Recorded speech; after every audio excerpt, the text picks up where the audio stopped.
super succès de vos livres, Philippe, tient au fait que vous racontez bien l'histoire et que vous y mettez. Moi, quand on m'a dit tu vas devoir lire les livres de Philippe Boxeau, vous avez compris un peu mon rapport à mon corps Oui, et j'ai à bien la compris. mort, qui est pas simple. Vous, si je vous embêtais, je vous envoie des photos de mes autopsies, quoi. Non, non, ça va, merci. Et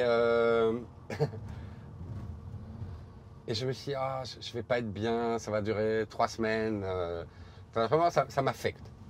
Et ici, j'ai vraiment pris du plaisir à vous lire. C'est très léger. C'est pas gore. Ce n'est bizarrement pas glauque. Je ne sais pas comment vous parvenez à le faire, mais ce n'est bizarrement pas glauque. Parce que c'est pas ma façon de voir la mort, je suis pas morbide. C'est ma manière de la concevoir.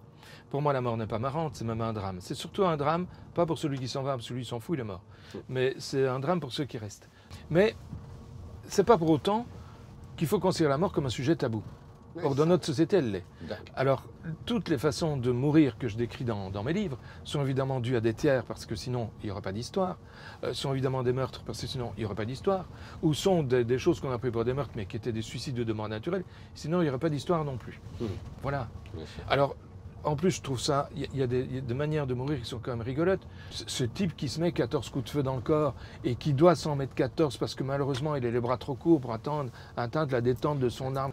Tout démontrer que c'est un suicide. Mais 14 coups de feu, quoi. C'est le record mondial. Ah oui, c'est le record mondial de ce type de suicide avec ce type d'arme à feu. Hein. Attention. Bon, on y va. Comme il faut prendre la mort à la légère, je vais apprendre, Philippe. Faites. C'est quoi vraiment la mort la plus tragico-rigolote que vous ayez travaillée? C'est un gars qui veut se suicider. Et pour être sûr de ne pas se rater, il veut se suicider de 2 manières différentes.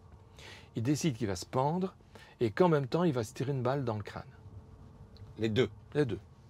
Il est sur sa terrasse, il a accroché la corde à un crochet de sa terrasse. La terrasse donne sur la rue, mais il est en hauteur, on ne le voit pas bien. Il monte sur un tabouret parce qu'il est assez petit. Il a passé la corde dans le crochet. Il se passe la corde autour du cou. Il a son flingue et il tire. Malheur pour lui, il tire mal. La balle, elle passe pas comme elle devrait, elle sort de la bouche, elle coupe la corde. Le type qui s'est laissé tomber tombe par terre, il se fracasse le crâne par terre, il meurt d'une fracture du crâne. Non. Si. Plutôt que pendu et d'un coup de feu. J'ai trouvé ça marrant. Bon, il a obtenu ce qu'il voulait, il voulait mourir, il est mort. Est-ce que quand même, quelquefois, il y a eu quelque chose de l'ordre de l'émotion débordante dans votre métier?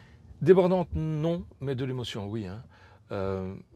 Alors c'est souvent, ça m'est déjà arrivé avec des morts, ça m'arrive plus facilement, je dirais, avec des vivants. Par exemple, quand j'explique à une famille de quoi son fils, sa fille, ouais, son proche est décédé, waouh, là on sent bien qu'on vit. Hein. Ça je vous dis, oui, on sent c'est là bien que ça se joue, évidemment, ah, c'est oui, avec les vivants. Parce qu'à ce moment-là, toute l'émotion est là, toute émotion dont j'étais débarrassé puisque je ne connaissais pas la personne. Mais là, tout d'un coup, waouh, ça vous vient dans la tronche et ça vient bien. C'est encore pire avec les enfants, bien sûr. Mais bien sûr. Pire que ça, c'est des enfants, par exemple, ou des affaires qui ont été médiatisées. Les affaires qui ont été médiatisées, vous connaissez la personne parce que vous regardez les infos. Oui. On prend Stécie Nathalie, par exemple. C'était une des autopsies les plus difficiles de ma vie parce que je les connaissais, ces petites. On en parlait depuis tout un temps à la télé. On a même vu des petites séquences qui étaient tournées par la famille à des anniversaires, etc. On les voyait vivre. Et puis tout d'un coup, vous êtes face, vous, un des rares, un des seuls, à ces deux corps, inertes, et vous savez qui c'est. Là, c'est très dur. C'est très dur, mais en même temps, ça doit être fait. Et si ce n'est pas quelqu'un comme moi qui fait ça, ben, personne ne le fera. Hein. Bien sûr. Vous en avez vu dans votre vie, Philippe?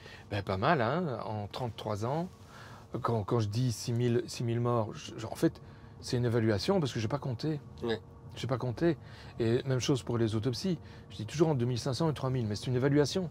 Je n'ai pas compté. Oui, et je suis incapable aujourd'hui de vous dire exactement combien de morts j'ai vu.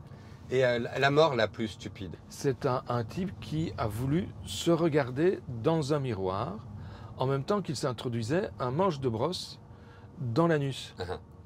Et pour se voir correctement dans le miroir, et vu que le manche de brosse était long, il est monté sur une chaise.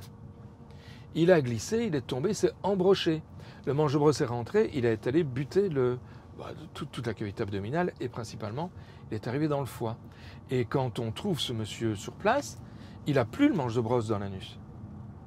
Donc quand on le trouve sur place, on ne comprend pas pourquoi il est mort. Oui, mais comment est-ce qu'il a fait ça? Comment est-ce qu'il est arrivé à se perforer l'anus avec un objet qui n'est plus là?